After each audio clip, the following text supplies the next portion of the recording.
No treatment can stop hair loss. My hair will not grow again the same. Once you start losing hair, it never grows back. Hair loss only affects your appearance. You can't do anything about hair loss. It's impossible to regrow hair. Welcome to our myth-busting episode on hair loss. Today, we'll debunk some common misconceptions and provide you with the facts. Myth number 1. Only older people experience hair loss. In reality, hair loss can affect individuals of all ages. Young adults often experience hair loss due to various reasons. Recognizing that hair loss isn't age-specific is crucial for seeking appropriate treatments early on. Myth number 2. Wearing hats causes hair loss.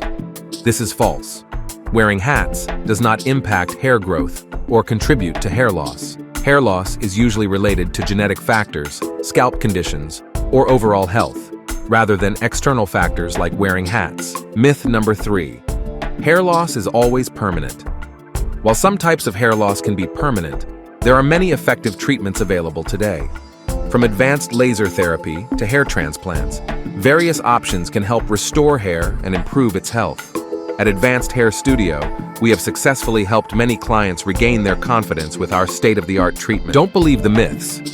Stay informed with facts and take control of your hair health with Advanced Hair Studio. Our experts are here to guide you through the best solutions for your hair loss concerns.